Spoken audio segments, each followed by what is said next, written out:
What is a narcissist afraid of? What are some of the fears that a narcissist actually has? Today I want to be able to share with you 4 different fears that a narcissist has. And we're going off of some notes that I've taken from the book, The Narcissist in Your Life by Julie Hall. So check that out. So if you guys don't know who I am, my name is Ben Taylor. I run Raw Motivations, and I'm a self-aware narcissist that's on this channel, Instagram, Facebook, TikTok, to promote awareness about what narcissism is, growth, healing, and change. To try to be able to provide that for people that are getting out of these narcissistic abusive relationships that don't understand what happened. The confusion, the frustration, the fog, in one sense, that's covering your eyes of where you don't know what's right, what's wrong, what's true, what's real, all these different type of things that's like flooding through your mind. With the fog that happens with narcissism, a lot of times it's that fear, obligation, and guilt that make you confused, make you want to go back, or get you stuck in a trauma bond where you're locked into that. Where you're like, I don't know what I'm supposed to do. I don't know how I'm supposed to get out. I know this relationship is toxic. I know it's not beneficial for me to stay in here because of the anxiety, the weight gain, the stress, like all these different types of things, but I still have that feeling. I still want to connect with this person. I still want to see them. I still want to hug them. I still want to interact with them. And you're like, why do I feel this way? Like, I feel crazy. You might be experiencing a trauma bond where you're stuck to that person based on hope, potential, or cognitive dissonance that's pulling you back to them. My job on here is to try to help educate you so you understand what it is, and then also work with people one-on-one to be able to break those ties so that you're no longer trauma bonded. You can implement the tools and systems that we teach here to be able to help you get healed, healthy, and whole as you move forward. And as you get through the detox phase where everything is like there's more peace in your life because you're not actively being abused, but it doesn't feel peaceful because you're still not interacting with that person, you're going through like a detox phase where you're going to have physical, mental, and emotional like symptoms of actually detoxing from this other person. And as you continue moving through that system, you get to the place where we start giving you clarity and vision and values of, hey, how do I set boundaries to not go back to this person? And how do I set boundaries so I don't get involved with another toxic person? And let's continue to move you forward in that growth. If that's something that you're interested in reaching out and talking, you can go to my website, rawmotivations.com. You can download our app, NARC, which is NARC, Narcissistic Abuse Recovery Community. You engage with people on there, record your truth, track your no contact, talk with people in the community, engage with the weekly exclusive lives that are inside the app or the monthly coaching calls that we have as well. We'd love to be able to have you a part of that community. So what is the narcissist actually afraid of? What are some of the narcissistic fears? So the 4 things I want to talk to you today. Number 1 is being exposed.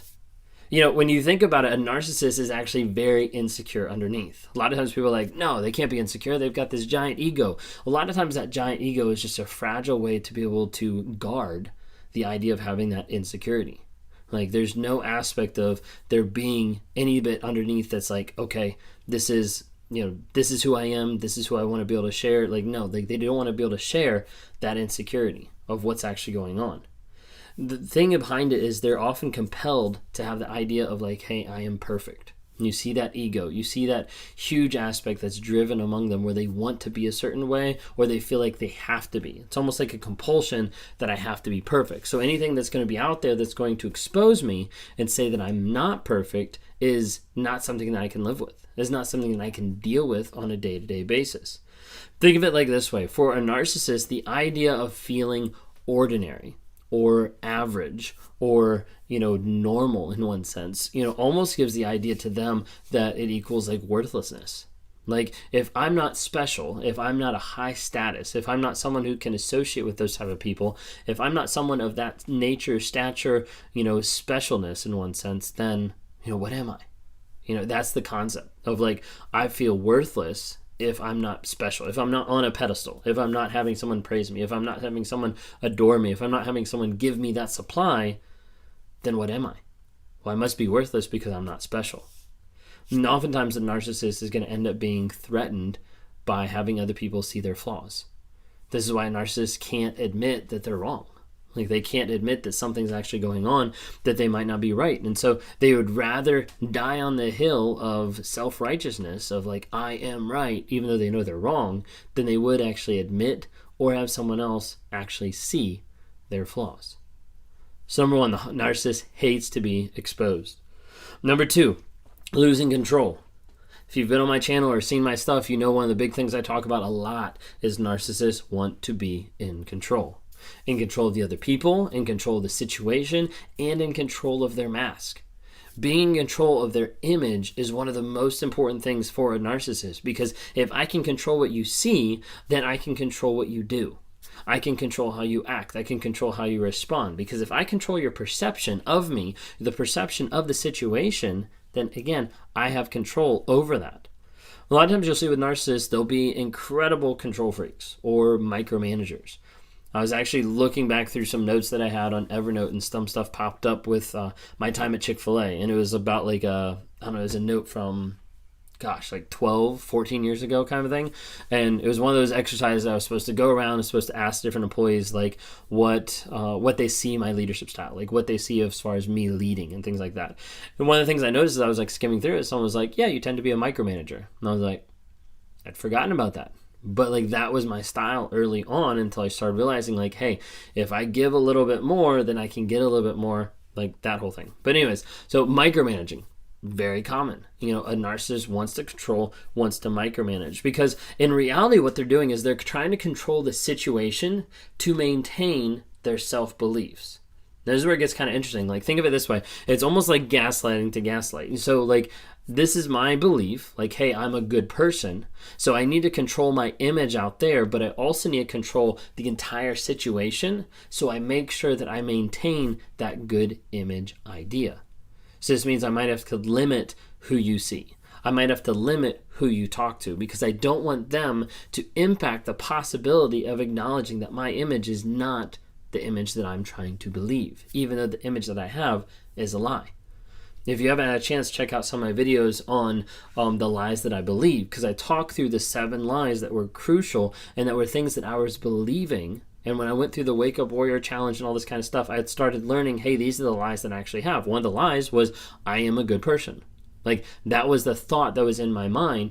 Even though I knew it wasn't true by my actions and by what I was doing, I was unwilling to acknowledge that because I didn't want to be exposed. I had to be perfect and I had to be in control. So I had to believe the lie that I'm a good person. Anyways, number 3, being humiliated.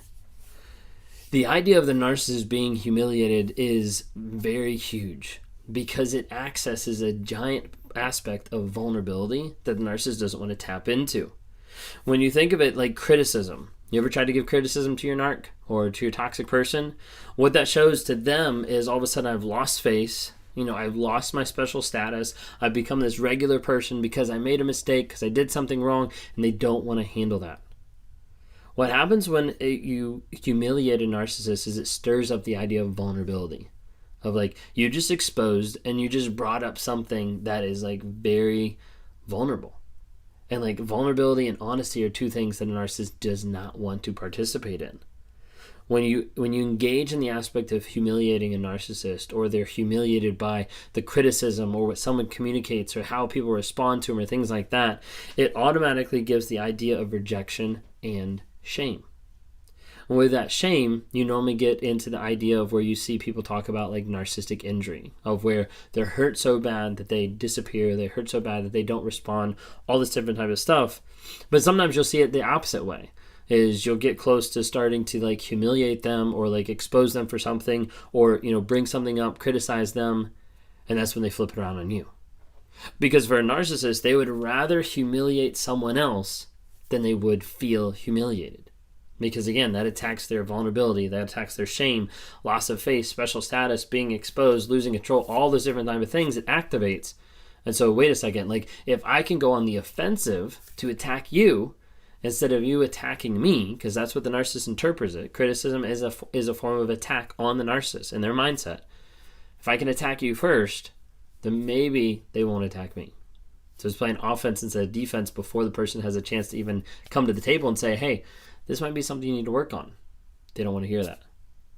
All right, so number 1 was being exposed. Number 2, losing control. Number 3, being humiliated. Number 4, being rejected. Being rejected for a narcissist touches into that core root of the idea of abandonment. This is something that Dr. Ramani was talking about in one of her videos, saying that how abandonment is like a core and like a primal fear that a lot of people have. But for the narcissist, the idea of that rejection, that abandonment shows the evidence in their mind of their unlovability. It shows, hey, this further proves the story that I'm telling myself that I'm not able to get love, that I'm unable to be loved, that the unworthiness, the stuff inside me is so bad that no one is ever going to accept me and no one is ever going to love me. The problem is they self-perpetuate that thought process with their actions. This is where they turn to rationalizing what they do. It wasn't my fault. It was someone else's fault. I'm the victim.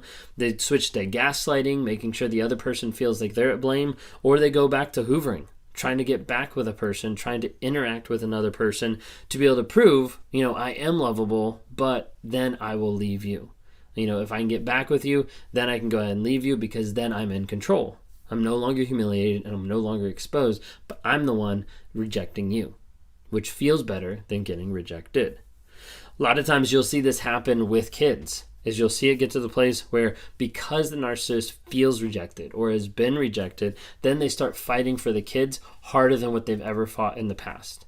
It's not because they love the kids, and it's not because they want the kids. It's because the sole intention of let me reject you, let me push back on you, let me hurt you because you're hurting me or because I feel hurt by you. And you'll see this even if the narcissist leaves the relationship, and they'll still come back and they'll still be like, I'm going to fight for the kids so I can get back at you. You'll oftentimes see them come up with like smear campaigns and anything like that to be able to devalue the other person, because the idea is I would rather have this happen to you than I would have it happen to me. So what are those 4 things? Narc fears being exposed, losing control, being humiliated, and being rejected.